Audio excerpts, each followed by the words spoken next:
સેબીએ એક જબરજસ્ત મોટો દરોડો પાડ્યો છે અને અમદાવાદ, મુંબઈ, ગુરુગ્રામની અંદર જે સેલ કંપનીઓ છે એમના શેરોમાં જે હેરાફેરી કરતા હતા એ પમ્પ એન્ડ ડમ્પ કૌભાંડમાં સેબીએ પર્દાફાશ કર્યો છે અને આ 300 કરોડ રૂપિયાનું કૌભાંડ સામે આવ્યું હોવાની વાત જાણવા મળી છે।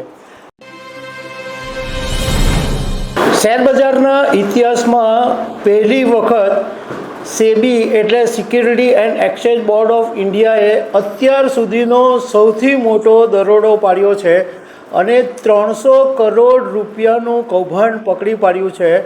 લગભગ 20 જેટલી સેલ કંપનીઓ પોતાના જ કંપનીઓના શેરોમાં હેરાફેરી કરતી હતી એની માહિતીના આધારે સેબીએ દરોડા પાડ્યા છે અને જરૂરી દસ્તાવેજો જપ્ત કરી લેવામાં આવ્યા છે। રબર સ્ટેમ્પ સહિત અનેક વસ્તુઓ જપ્ત કરવામાં આવી છે અને આ દરોડા જે પડ્યા છે એ ગુજરાત, મુંબઈ અને ગુરુગ્રામમાં પાડવામાં આવ્યા છે।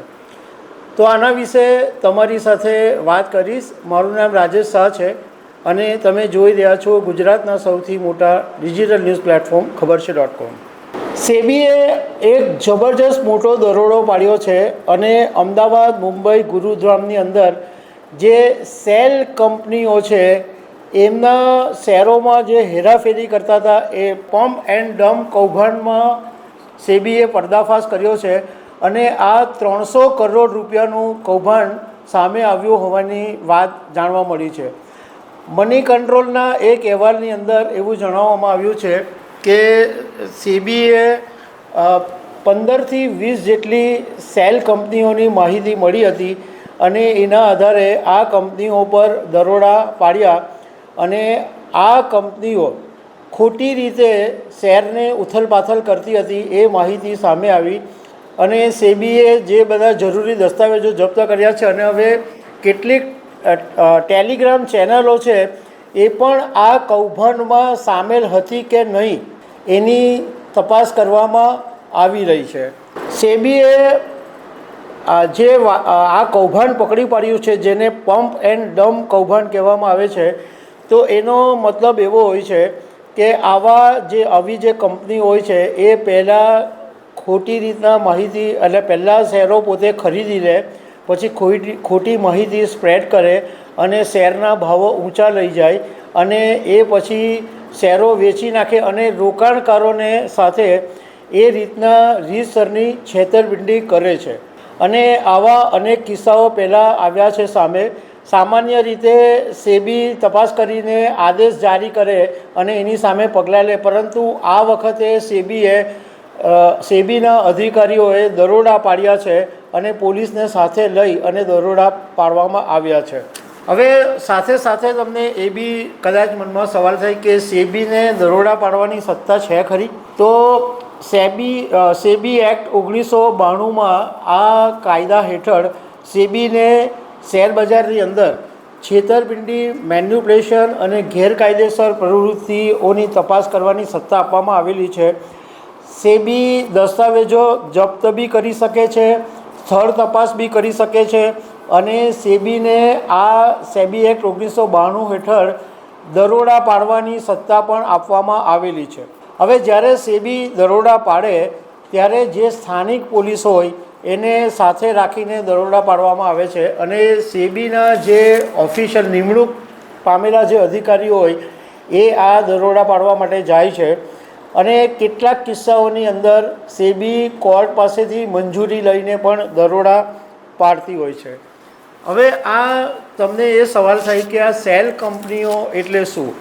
તો સેલ કંપનીઓ એવી હોય છે કે જે શેરબજારની અંદર લિસ્ટેડ તો થાય, રજિસ્ટર્ડ તો થાય, પરંતુ એનો કોઈ બિઝનેસ નહીં હોય, એનું કોઈ પ્રોડક્શન નહીં હોય, એની કોઈ સર્વિસ નહીં હોય, જે હોય એ બધું માત્ર કાગળ ઉપર હોય અને આ કંપનીના જે પ્રમોટર્સ છે એ પહેલાં પોતે શેર માર્કેટમાંથી ખરીદી લે અથવા એમના કોઈ મળતિયા બ્રોકર્સ કે એની પાસેથી શેર માર્કેટમાંથી ખરીદે, એ લોકોની જે સિન્ડિકેટ હોય એના મારફતે, અને પછી ખોટી વાત કરે, ખોટા સારા ઓર્ડર્સ મળ્યા ને આ મળ્યું ને તે મળ્યું એમ કરી અને શેરના ભાવને ઊંચે લઈ જાય અને જ્યારે રોકાણકારો ખરીદે ત્યારે આ બધા શેરો વેચી અને એમાંથી નીકળી જાય અને શેર પાછો ધડામ દઈને નીચે આવી જાય.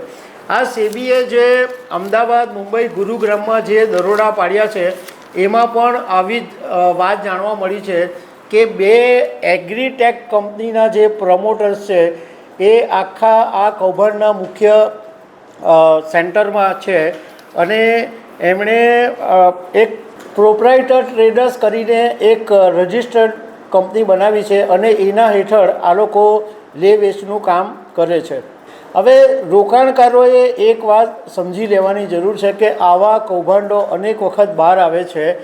શેર બજારની અંદર કંપનીઓના જે ખરેખર ભાવ વધે એની પાછળનું કારણ એવું હોય છે કે કંપનીનું પ્રોફિટ બહુ સારો આવ્યો હોય અથવા કંપનીનું કંઈ એક્સપાન્શન પ્રોગ્રામ આવવાનો હોય અથવા કંપનીને કોઈ મોટા ઓર્ડર્સ મળ્યા હોય તો એવા બધા કારણોને લીધે જે રિયલ કંપનીઓ છે એના શેરોના ભાવો વધતા હોય છે.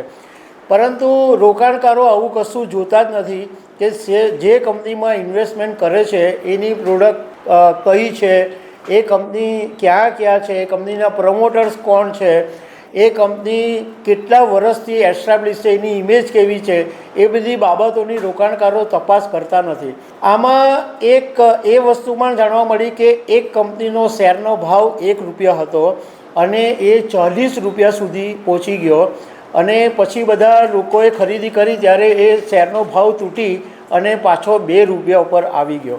એટલે રોકાણકારો જો તમારા પૈસાને તમે ખરેખર સલામત રાખવા માંગતા હો તો તમારે જાતે કંપની વિશે જાણકારી મેળવવી પડશે કે આ કંપની ખરેખર કામ કરે છે કે નહીં, કે એના પ્રોડક્ટ છે કે નહીં, કે એનું કોઈ બિઝનેસ છે કે એની કોઈ પ્રોફેશન છે કે સેવા છે કે નથી, એ બધી બાબતોની તપાસ કરી. કારણ કે આવા 1-2 રૂપિયાના લોકો એમ વિચારે કે એમાં શું નુકસાન જવાનું. ₹1નો શેર હોય અને ધારો કે 1000 શેર બી લે તો 10,000 રૂપિયાનું રોકાણ થાય. હવે 10,000 રૂપિયાના રોકાણમાં શેરના પૈસા ચાલ્યા બી જાય તો 10,000 રૂપિયા જાય. ઘણા લોકોની આવી માનસિકતા હોય છે કે બહુ તો શું થાય, 10,000 જશે તો જશે, પણ એની સામે એ શેરનો ભાવ જો 10 રૂપિયા બી થઈ ગયો તો એને મોટો પ્રોફિટ મળી જાય. અને ઘણીવાર એવું બને બી છે, ઘણા બધા લોકો કમાઈ પણ છે. પરંતુ આવા લોકોને આને કારણે જ પ્રોત્સાહન મળે છે કે રોકાણકારો આવા લોભની અંદર પડે છે અને પછી લાંબુ ટૂંકું નુકસાન થાય છે. અત્યારે સેબીએ જે આ અમદાવાદ, મુંબઈ અને ગુરુગ્રામમાં દરોડા પાડ્યા છે એમાં કઈ સેલ કંપનીઓ છે એના નામ અને એની બધી વિગતો જાહેર નથી કરવામાં આવી. શક્ય છે કે દરોડાની કાર્યવાહી પૂરી થાય પછી સેબી આ નામો જાહેર કરી શકે છે. તો દર્શક મિત્રો, આવી અનેક વાતો સાથે અમે તમને મળતા રહીશું. Thank you very much.